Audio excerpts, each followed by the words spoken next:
Data science life সাইকেলের শুধু এটাকে একটু বলেছিলাম, তাই না? আমরা একটা প্রবলেম নেই, রিভিউ ক্লাস আমরা একটু চেক করি। এটা হচ্ছে একটা প্রবলেম, মনে করো যে এরকম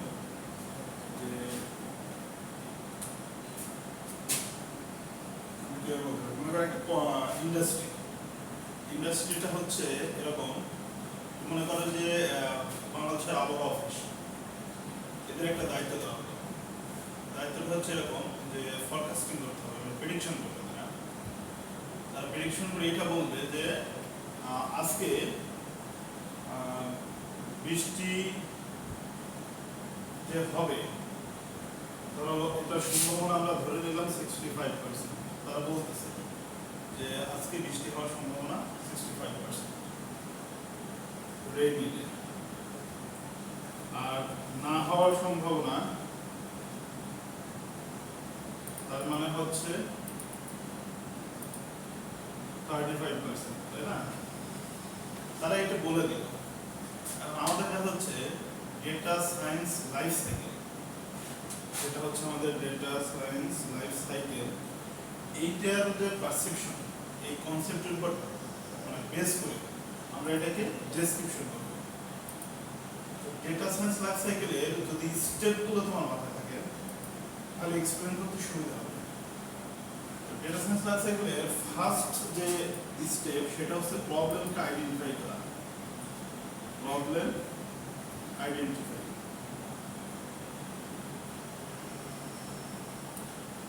এটা হচ্ছে প্রথম কাজ। তো আমরা ফরকাস্টিং করবো না, প্রেডিকশন করবো। সেটা হচ্ছে যে আজকে বৃষ্টি হবে কি হবে না। যদিও রেজাল্টেন্ট বলতেছি যে বৃষ্টি হওয়ার সম্ভাবনা বেশি, এমনও হতে পারে তোমার জানতে ইচ্ছা হলো যে বৃষ্টি হবে কি হবে না। যাই হোক না কেন, এটা আমাদের প্রবলেম।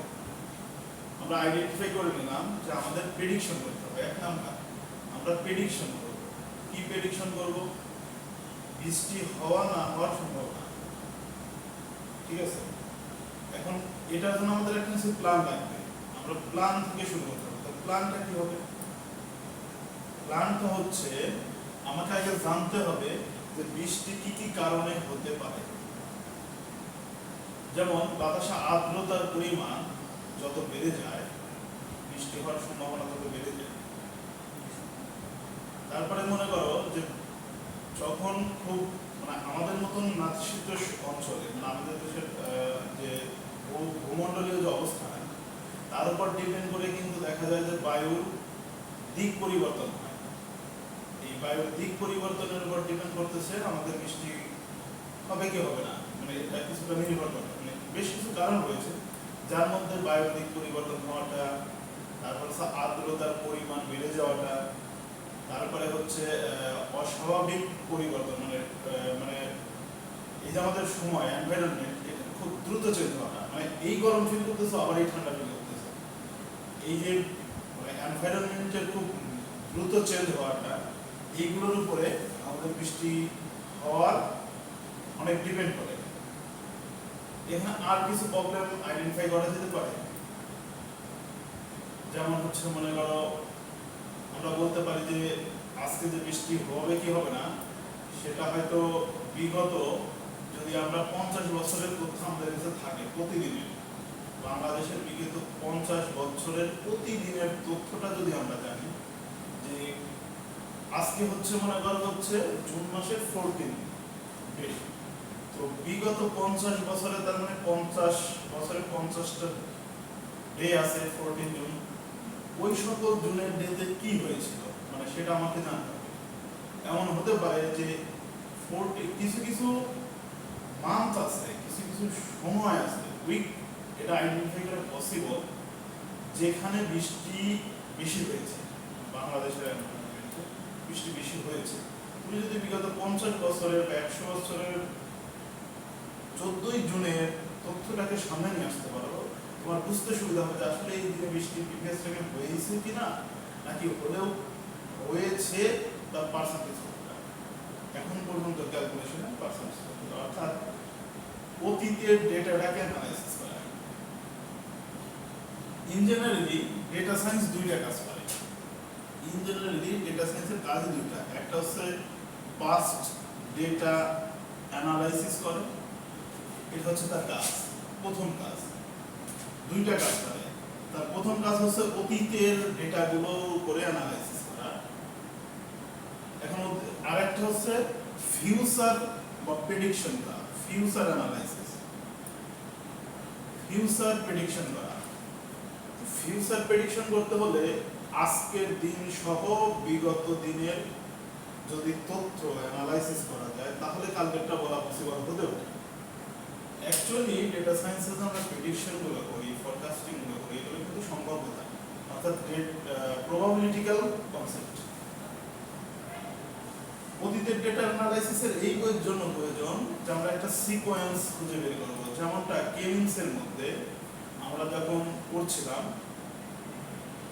তখন আমরা কিন্তু যখন ফার্স্ট ইনিশিয়াল ক্লাস্টারিংকে ফিক্স করি তখনই মোটামুটি একটা প্রেডিকশন করা যায়। যখন তুমি প্রথম গ্রাফটা করো, এখানে প্রথম যে গ্রাফটা আমাদের করা হয়, এই গ্রাফে আমরা যখন ইনিশিয়াল ক্লাস্টার হিসেবে মার্ক করি, মনে করো এইগুলোকে যখন মার্ক করলাম, মোটামুটি একটা প্রেডিকশন করা যেতে পারে যে এই পয়েন্টের খুব নিকটবর্তী যেগুলো আছে সেগুলোই এর ক্লাস্টারে আসার সম্ভাবনা বেশি। একইভাবে এই পয়েন্টের খুব কাছাকাছি যে পয়েন্টগুলো রয়েছে ডেটাগুলো, এগুলো আসার সম্ভাবনা বেশি। এটাকে আমরা প্রেডিকশন করতে পারি বা আমরা যেটা গেস করতে পারি। ঠিক তেমনিভাবে অতীতের ডেটাগুলোর মধ্যে একটা না একটা রিলেশন, একটা না একটা সিকোয়েন্স পাওয়া যায়। কারণ এই ঋতু, এই আবহাওয়া, এই ভূমণ্ডল, এইগুলোর যে বাৎসরিক চেঞ্জ তার একটা কিন্তু নির্দিষ্ট সিকোয়েন্স আছে। যদি সেটার সাথে ম্যাচিং করে আমরা ডেটাটাকে অ্যানালাইসিস করে ওই সিকোয়েন্স, ওই রিলেশনটাকে বের করতে পারি, তাহলে কাল কি হতে পারে তা অনেকটাই আমরা প্রেডিকশন করতে পারি। আর ফিউচার প্রেডিকশন অতীতের ডেটা অ্যানালাইসিস করলাম, কেন করলাম? নিশ্চয়ই কালকেরটা বোঝার জন্য। সো অতীতের ডেটা অ্যানালাইসিসটা প্রয়োজন। এই যে অ্যানালাইসিস করবো তার জন্য আগে প্রথমে আমাকে প্রবলেমটাকে ডিফাইন করে নিতে হবে যে কি কি প্রবলেম হতে পারে। যেমন একটা ইন্ডাস্ট্রি যদি সেটা হয় গার্মেন্টস, মনে করো যে ম্যানুফ্যাকচারিং করে, তো ওদের ডেটা সায়েন্স, ওদের ধরো প্রবলেমটা এরকম যে আমাদের যে গার্মেন্টস সেক্টর রয়েছে, আমরা এখানে মার্কেট ডিমান্ডটা বুঝতে চাচ্ছি। যে মার্কেটে একটা মনে করো যে টি শার্ট নিয়ে আসা হবে, কোনো একটা কোম্পানির টি শার্ট নিয়ে আসবে, কিন্তু তাদেরকে তো আগে মার্কেটের ডিমান্ড বুঝতে হবে যে মার্কেটে কোন ধরনের টি শার্টগুলো খুব বেশি পরিমাণে কাস্টমার চাচ্ছে বা সেল হচ্ছে কোনগুলো বেশি। এটা বোঝার জন্য তাকে প্রথমে কিছু প্রবলেম ডিফাইন করে নিতে হবে। প্রবলেমগুলো হচ্ছে এরকম যে এই ধরনের প্রোডাক্ট অন্য কোনো কোম্পানিতে আছে কিনা, যদি থেকে থাকে তাদের সাইজ কি, তাদের কালার কি, তাদের কোয়ালিটি কি, এভরিথিং ইনফরমেশন জানা দরকার। তারপর হচ্ছে তাদের কি পরিমাণ বাৎসরিক সেল হচ্ছে, মানে পার্সেন্টেজ কত, যে কি পরিমাণ বাৎসরিক তারা এই টি শার্টটার উৎপাদন করতেছে এবং কি পরিমাণে সেল হচ্ছে, 1.5 কোটি সেল হচ্ছে নাকি 50 কোটি সেল হচ্ছে, এই ইনফরমেশনগুলো দরকার। এরপর একটা জিনিস হতে পারে যে শুধু কি একটা কোম্পানি এই কাজ করতেছে নাকি 10টা কোম্পানি করতেছে।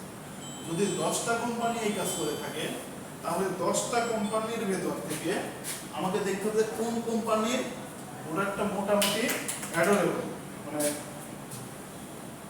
সহজে, কারণ হচ্ছে কি কস্ট এখানে জড়িত, এখানে আমার প্রোডাক্টের যে র ম্যাটেরিয়ালস সেটা জড়িত। আমাকে হিসাব করতে হবে সবচেয়ে মিনিমাম কস্টে ম্যাক্সিমাম প্রফিটটা আনার জন্য। মানে হচ্ছে প্রবলেম হচ্ছে এইগুলো যেগুলো আমাকে ডিফাইন করে দিতে হবে। প্রবলেম আইডেন্টিফাই কি বুঝতে পারতেছি? তার মানে এখানে আমরা কিছু পয়েন্ট করে লিখে দিতে পারি বা বুলেট করে লিখে দিতে পারি যে this is the point of this problem. সেটা ম্যানুফ্যাকচারিং এর ক্ষেত্রে হোক, মানে গার্মেন্টস সেক্টরে ম্যানুফ্যাকচার হোক, অথবা ইন্ডাস্ট্রি ম্যানুফ্যাকচারে হোক, অথবা মনে করো কোনো কোম্পানি যে বাজারে একটা প্রোডাক্ট আনবে, স্কোয়ার একটা প্রোডাক্ট আনবে, একটা ড্রিঙ্কস আনবে, তাহলে তার মানে হচ্ছে কি তাকে আগে দেখতে হবে এই ধরনের ড্রিঙ্কস মার্কেটে আছে কিনা। যদি থেকে থাকে একটা কোম্পানি না একাধিক কোম্পানি, তারপরে দেখতে হবে যে এদের কোয়ালিটি কি, এদের পরিমাণটা কি, এদের বাৎসরিক উৎপাদন কত এবং বাৎসরিক সেল কত, বাৎসরিক কস্ট কত এবং বাৎসরিক বেনিফিট কত। এই জিনিসগুলো কিন্তু তাকে আগে কালেকশন করতে হবে। তার মানে হচ্ছে এগুলো ফিউচার ডেটা, পাস্ট ডেটা। তার উপরে বেস করে সে একটা রিলেশন করছে যে তাহলে আমি কোন অবস্থানে যাব, আমি কোন ক্লাস্টারিং এর মধ্যে করব, এবং বিভিন্ন পয়েন্টে আসবে বিভিন্ন প্রোডাক্টে আমি কোন প্রোডাক্টকে টার্গেট করব, কোন প্রোডাক্টটার কত কষ্টের মধ্যে আমি সবচেয়ে ভালো উৎপাদনটা দিতে পারবো। বুঝাইতে পারছেন? 2 নাম্বার, তুমি এখানে প্রবলেমটাকে ডিফাইন করলা। প্রবলেমটাকে ডিফাইন করার পরে যেটা করতে হবে, এই রিলেটেড প্রবলেম ডিফাইন তো ডিফাইন, যে আমি এই জিনিসগুলো দরকার, জানা দরকার, এইটাই হচ্ছে প্রবলেম নাকি। এখন বড় একটা চ্যালেঞ্জ হচ্ছে যে আমি ডিফাইন করেছি যে এই ধরনের মার্কেটে আরো আছে, এগুলো হচ্ছে আমার প্রবলেম, কিন্তু সেগুলো থাকলে তো হবে না, সেগুলো কালেকশন করতে হবে। তার মানে ইনফরমেশন কালেকশন করতে হবে, দ্যাট মিনস ডেটা কালেকশন করতে হবে। সো ডেটা কালেকশন একটা ইম্পর্টেন্ট পার্ট। ডেটা কালেকশন, এখন ডেটা কালেকশন কিভাবে করব? দুইটা পদ্ধতি আছে, একটা অনলাইন, একটা অফলাইন। একটা অনলাইনে করা যায় আর একটা অফলাইনে করা যায়। অনলাইনে বলতে বুঝতে পারছো বিভিন্ন ফ্রি অর মানে কস্ট পেইড বিভিন্ন সাইট থেকে নেওয়া যেতে পারে। যেমন ধরো তুমি স্কোয়ারের একটা প্রোডাক্টের মনে করো একটা ড্রিঙ্কস প্রোডাক্টের চাচ্ছ যেটা ইনফরমেশন, তাহলে তোমাকে এরকম করা লাগতে পারে যে সরাসরি স্কোয়ার কোম্পানির সাথে কমিউনিকেশন করা লাগবে যে আমি এই ধরনের অ্যানালাইসিস করতেছি যেটাতে আপনাদের মার্কেট ট্রেন্ড বেনিফিট হবে, তাকে তো বেনিফিট দেখাইতে হবে, আপনি তো সে দেবে না, তাই না? তাহলে সে কি করবে? তার ডেটা দেবে। আর এক হতে পারে যে তাদের যে ডেটা বেস রয়েছে সেখান থেকে ডেটাটাকে কালেকশন করা পেইডের মাধ্যমে, অর্থাৎ অনলাইনের মাধ্যমে গেতে গেলে অবশ্যই এপিআই ডেভেলপ করে করতে হবে। উইদাউট এপিআই যদি তুমি ডেটা কালেকশন করো তাহলে বুঝতে হবে এই ডেটাগুলো ইনভ্যালিড, মানে একজনের কাছ থেকে বলে তার ওখান থেকে একটা প্রোডাক্ট নেওয়া আর তাকে না বলে নেওয়া, বলে নেওয়াটা হচ্ছে এপিআই, না বলে নেওয়াটা হচ্ছে চুরি করা।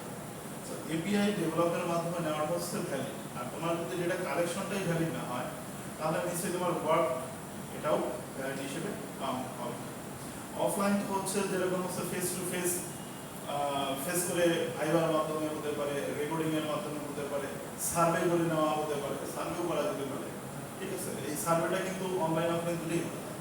অনলাইনে একটা তুমি ফর্মের মাধ্যমে নিতে পারো, অফলাইনে তুমি বাড়িতে গিয়ে গিয়ে বা কাস্টমারের কাছে গিয়ে গিয়ে তার ফিডব্যাকটা নিতে পারো, তার সেন্টিমেন্টগুলো নিতে পারো, এরকম না হতে পারে।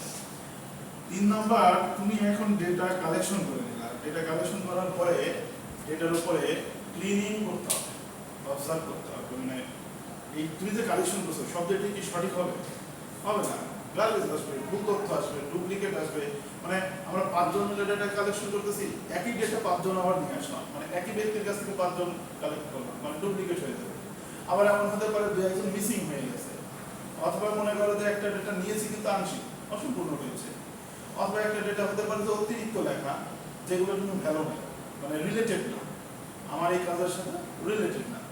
আবার এমন হতে পারে যে যে তথ্যটা পেয়েছি কিন্তু সেটা সঠিক না, অর্থাৎ সেটা কারাপ্টেড। অর্থাৎ ডেটার কালেকশন করতে পারে এক কথায় ডেটাতে নয়েজ হতে পারে, কারাপশন হতে পারে, ডুপ্লিকেট থাকতে পারে, ব্ল্যাঙ্ক থাকতে পারে, তারপরে হচ্ছে এই ধরনের যে প্রবলেমগুলো ফেস করতে পারি এই ধরনের গুলো থাকতে পারে। সো ডেটাগুলোকে ক্লিনিং করতে হবে এবং ফিল্টারিং।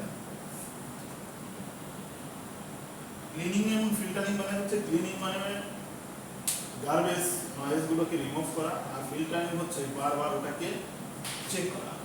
আমি গার্বেজ গুলোকে বের করলাম, এরপর আবার দেখবো নয়েজ আছে, এবার দেখবো কারাপ্টেড আছে কিনা, ডুপ্লিকেট আছে কিনা, মিসিং আছে কিনা।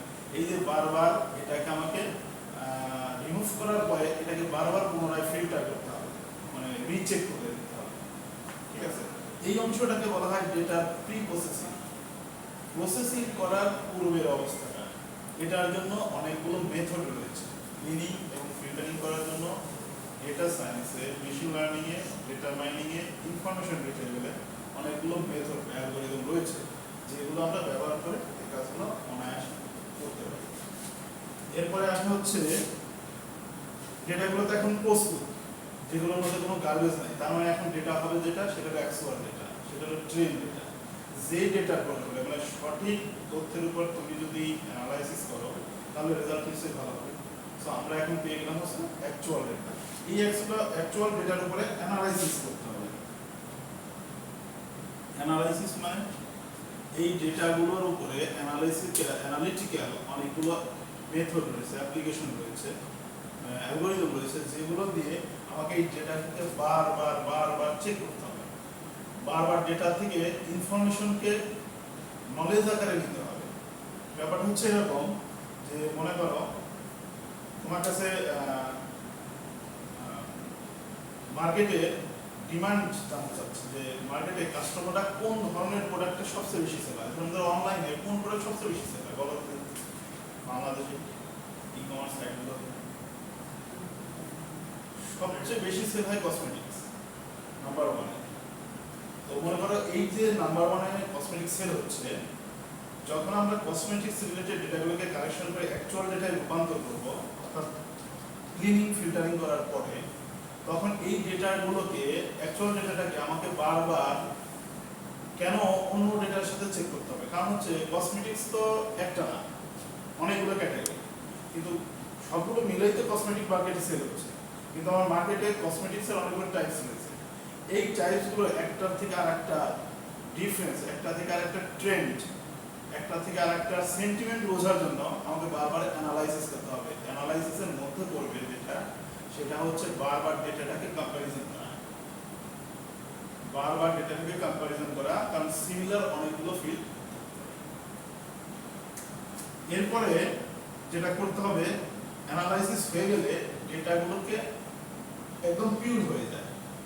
বারবার কম্প্যারিজন এবং এর মধ্যে কি করার কারণে দেখা যায় যে ডেটাগুলো হচ্ছে পিওর হয়। এই ডেটাগুলোর উপরে অ্যালগরিদমিক মেথড অ্যাপ্লিকেশন করতে হয়, যেটাকে আমরা বলি মেথড। এই মেথডের মধ্যে কিন্তু মেশিন লার্নিং, ডেটা সায়েন্স, তারপরে হচ্ছে ডেটা মাইনিং, তারপরে হচ্ছে তোমার ইনফরমেশন রিট্রিভাল বা এই ধরনের এআই রিলেটেড যত ফিল্ডস রয়েছে, এই সবগুলো এই মেথডের মধ্যে আসে। অর্থাৎ যত অ্যালগরিদম আছে, যেমন কিমিক্স, যেমন লিনিয়ার রিগ্রেশন, যেমন প্রিন্সিপাল কম্পোনেন্ট অ্যানালাইসিস, যেমন নাইট বাইস, যেমন মনে করা হচ্ছে এসভিএম, সাপোর্ট ভেক্টর মেশিন, এই ধরনের বা ডিকম্পোজিশন মেথড, যত ধরনের অ্যালগরিদম রয়েছে সব ধরনের অ্যালগরিদম হচ্ছে এই মেথডের মধ্যে আসে, যেটার মাধ্যমে আমরা অ্যাকচুয়ালি ডেটাটাকে অ্যানালাইসিস করে রেজাল্ট বের করি। যখন মেথড অ্যাপ্লিকেশন হয়ে যাবে, মেথড অ্যাপ্লিকেশন হয়ে যাওয়ার পরে যখন আমরা একটা রেজাল্ট পাবো, আমরা একটা রেজাল্ট পাইলাম, তো রেজাল্টটা একজনের কাছে যখন প্রেজেন্ট করতে যাবো, অবশ্যই আমাকে একটা ডিসিশন দিতে হবে। আমি অ্যানালাইসিস করে পেলামটা কি, তার মানে আমি একটা দাঁড় করাইলাম, কিছু বানাইলাম। কি বানাইলাম? কিছু একটা মডেল বানাইলাম। আমি একটা ডিসিশনে আসা মানে হচ্ছে একটা নিজের একটা মানে মডেল দাঁড় করা, যে এরকম মনে করো যে এই যে কসমেটিক্সের ডেটা গুলো, আমার মডেল হচ্ছে এরকম যে হতে পারে যে এই যে কি বলে, ধরো স্নো, এইটা হচ্ছে সবচেয়ে বেশি পরিমাণে সেল হচ্ছে, কিন্তু এটা সেল কোথায় কোথায় হচ্ছে? ঢাকা শহরে বেশি হচ্ছে, তারপরে চট্টগ্রাম হচ্ছে, সিলেট হচ্ছে, তারপরে অন্যান্য শহরগুলো রয়েছে। এই যে আমি এখান থেকে একটা ডিসিশন আসতে পারি, যে ডিসিশনটা এরকম যে ইন জেনারেলি বলা যাচ্ছে যে অলওয়েজ ঢাকা নাম্বার ওয়ান পজিশনে, তারপরে চট্টগ্রাম, তারপরে সিলেট এবং অন্যান্যগুলো পরবর্তীতে। এটা কিন্তু একটা মডেল আকারে দেখানো যেতে পারে যে যতই আমি নতুন নতুন ডেটা এন্ট্রি দিব, যত নতুন নতুন ডেটা এন্ট্রি দিব, কালেকশন হবে, ফিল্টারিং হবে, অ্যানালাইসিস পার্টে যখনই এন্ট্রি দিব, মেথডের মাধ্যমে এইখানে বারবার ডেটাটাকে শো করবে। যেমন হচ্ছে মনে করো তুমি যখন ইমপ্লিমেন্টেশন, আমরা কিমিক্সটাকে সফটওয়্যার মানে ইমপ্লিমেন্টেশন করব, তখন আমরা হয়তো 5টা ডেটা দিয়ে ডেটাটাকে ইমপ্লিমেন্টেশন করেছি, ক্লাস্টারিং হচ্ছে। কিন্তু আমি যখন 6ষ্ঠ ডেটা এন্ট্রি করব, তখন সেই প্রথম থেকে আবার কাজ করব না, আমার এমনভাবে ইমপ্লিমেন্টেশন করতে হবে যে আমি একটা একটা করে ডেটা এন্ট্রি দিব, বারবার সেই ক্লাস্টারিং চেঞ্জ হয়ে যাবে। এভাবে যত নতুন নতুন ডেটা আসবে, এখানে বারবার চেঞ্জ হবে। এটা কিসের জন্য পসিবল? নিশ্চয়ই আমি একটা মডেল দাঁড় করিয়ে রাখছি, যে মডেলের ভেতরে যখনই এন্ট্রি দেওয়া হয়, তখনই সেটা ফিল্টারিং হয়ে, অ্যানালাইসিস হয়ে, মেথডের মাধ্যমে একটা মডেলে এসে যায়। সো আমাদের মডেলটাকে ডেভেলপ করতে হবে, মডেলকে দাঁড় করাবো। এখন মডেল হয়ে গেলে আমি সবকিছু পেয়ে গেলাম, এরপরে হচ্ছে আমার প্রেজেন্টেশন আসতে হবে। আমি যে অ্যানালাইসিস করলাম তা তো আমি করলেই তো হবে না, আরও সবাইকে বুঝতে হবে, সবাইকে জানাইতে হবে। তো অন্যের কাছে প্রেজেন্ট করার একমাত্র উপায়ে সেটা হচ্ছে ভিজুয়ালাইজেশন। সেটা হচ্ছে ভিজুয়ালাইজেশন। এই ভিজুয়ালাইজেশন গুলো বলতে আমরা গ্রাফকে বুঝবো, এক কথা চার্ট বা গ্রাফ। ভিজুয়ালাইজেশন বলতে আমরা গ্রাফ এবং চার্ট এই দুইটা জিনিসকে বুঝবো। গ্রাফ কোনগুলো? এগুলো গ্রাফ যেখানে হচ্ছে তোমার আমরা গ্রাফ এরকম হয়, যেমন ধরো আমরা যে 2D গ্রাফ করি, এটা 2D একটা গ্রাফ, লাইন গ্রাফ হতে পারে, তাই না? তারপর হচ্ছে চার্ট কোনগুলো হয়? চার্ট মানে ফুল একটা পাই চার্ট বা এই যে তোমার বার চার্ট, এরকম ধরনের অনেকগুলো চার্ট রয়েছে এর মাধ্যমে ভিজুয়ালাইজ করলে আসলে হয় কি, এই ভিজুয়ালাইজেশনে কিন্তু সব থাকে। ভিজুয়ালাইজেশনে কিন্তু অ্যাকচুয়ালি ডিসিশন রয়ে গেছে, আমি কি ডিসিশন পেলাম সেটা কিন্তু অ্যাকচুয়ালি ভিজুয়ালাইজেশন থেকে হয়। ইভেন দ্যাট একটা ভিজুয়ালাইজেশন, একটা গ্রাফ থেকে, একটা চার্ট থেকে একজন কিন্তু সম্পূর্ণ এক্সপ্লেন করতে পারে যে অ্যাকচুয়ালি কি কাজ করা হয়েছে। এবং সবশেষে 8 নম্বরে গিয়ে আমাদের যে কাজটা হবে, ভিজুয়ালাইজেশন করা মানে কিন্তু কাজ শেষ, এরপর হচ্ছে ডিপ্লয়মেন্ট। ডিপ্লয়মেন্ট হচ্ছে এরকম রিয়েল লাইফে তার অ্যাপ্লিকেশন করা একেবারে, মানে আমি এই মুহূর্তে এখন রিয়েল লাইফে এটার এক্সপেরিমেন্টটা কন্টিনিউ চলছে, মানে টেস্ট করা, রিয়েল লাইফে ফিল করা, এটা হচ্ছে ডিপ্লয়মেন্ট। মানে একদম কোর মার্কেটে আমাকে এটা এক্সপেরিমেন্টটাকে কন্টিনিউ করা, মানে মার্কেটে প্রোডাক্ট এখন সেল হচ্ছে আমার, এটা হচ্ছে ডিপ্লয়মেন্ট। এই স্টেপগুলোকে মাথায় রেখে রেখে এক্সপ্লেন করতে পারবো না। ধরো এই আবহাওয়ার প্রেডিকশনই করতে বললাম, তুমি যখন নিজে থেকে এক্সপ্লেন করবা, এইগুলোকে মাথায় রেখে রেখে যেভাবে বললাম এই জিনিসগুলোকে ডিফাইন করা, একটু বুলেট করে করে লিখলাম বা দুটো সেন্টেন্স লিখে দিলাম, বুঝতে পারছো? এইভাবে অ্যানালাইসিস, এভাবে যদি তুমি এটা স্টেপটা ফলো করো, এটাই একমাত্র ডেটা সায়েন্সের অ্যানালাইসিসের ফুল একটা প্রসেস। এখানে আমি 8টা স্টেপ লিখেছি, অনেক অনেক রাইটাররা 5টি স্টেপে শেষ করে দিয়েছে। মানে তারা প্রবলেম আইডেন্টিফিকেশন, ডেটা কালেকশনটাকে এক বানায়, তারা প্ল্যানিং এবং কালেকশন এটাকে একসাথে নেয়। ক্লিনিংটাকে বলে প্রি প্রসেসর, অ্যানালাইসিস আর মেথডটাকে একসাথে অ্যাপ্লিকেশন, আর মডেল ডেভেলপমেন্ট একটা থাকে, ভিজুয়ালাইজেশন একটা থাকে। এইভাবে 5টাতেই অনেক রাইটাররা কমপ্লিট করছে। যেভাবেই করুক, আমার মানে পারসেপশনটা হচ্ছে যে এই 7টা মিনিমাম পয়েন্টটাকে কি করলে ভালোভাবে ডিফাইন করাটা সুবিধা হয়। কারণ তোমার মাথায় এটা থাকবে না যে প্রবলেম আর ডেটা কালেকশনটাকে প্ল্যানিং এবং ডেটা কালেকশন একসাথে থাকবে, এটা একটা ঝামেলা। তারপরে হচ্ছে প্রি প্রসেসিং শব্দটা ঠিক আছে, কারণ ক্লিনিং এবং ফিল্টারিংটা অ্যাকচুয়ালি ডেটা প্রসেসিং করার পূর্বের কাজটা। অ্যানালাইসিস আর মেথড, এখানে যে দুইটা মিলে অ্যাপ্লিকেশন হবে, এভাবে মনে না রেখে আমার মনে হয় এভাবে মনে রাখাটা একটু ইজি বেশি। তো এভাবে এক্সপ্লেনগুলোর জন্য তোমরা এই যে আমি ধরো এটা সার্চ দিচ্ছি, এটা বের হয়ে আসছে, এখানে এরকম আছে, কিন্তু এখানে আমার এই স্টেপের সাথে বহু না মিললেও বললে পরে বুঝতে পারবা যে আসলে কোনটা কোনটার মধ্যে চলে যাচ্ছে, বুঝাইতে পারছি? মানে প্রথমে মনে হতে পারে আবার আমার এই 7টাই যে তোমাকে ফলো করতে পারতেছি এটাও নয়, অন্য রাইটারের 5টাও যদি তুমি ফলো করো নো প্রবলেম, সেটাও অ্যাকসেপ্টেবল। মানে এক কথা, আমার এখানে একটা দেখো ব্যাপার আছে, প্রথমে হচ্ছে প্ল্যান এবং মানে প্রবলেমটাকে ডিফাইন করা, তারপরে ওই রিলেটেড ডেটা কালেকশন করা, তারপরে ডেটা প্রসেসিং করা, তার উপরে অ্যানালাইসিস করে মেথড অ্যাপ্লিকেশন করা, তার থেকে একটা রেজাল্ট পেয়ে মডেল দাঁড় করানো, মডেল দাঁড় করানোর পরে তার একটা ভিজুয়ালাইজ করে দেওয়া, প্রেজেন্টেশন দেওয়া, এই পুরোটা কিন্তু একটা সিকোয়েন্স স্টেপ। এই সিকোয়েন্সটা যদি ঠিক থাকে তাহলেই চলবে। এভাবে এক্সপ্লেন আমার মনে হয় করতে পারার কথা। এক কাজ করবা, আমি আজকেই ক্লাসের পরেই তোমাদের গুগল ক্লাসরুমে এটা অ্যাসাইনমেন্ট দিয়ে দিচ্ছি, তোমরা এটা পরীক্ষার আগে জমা দিয়ে দিবে। আজকের এই ক্লাসটাকে মনে করে লিখবা। অবশ্যই ওখানে মার্কস থাকবে। মিডের সাথে যুক্ত করে দিয়েছে।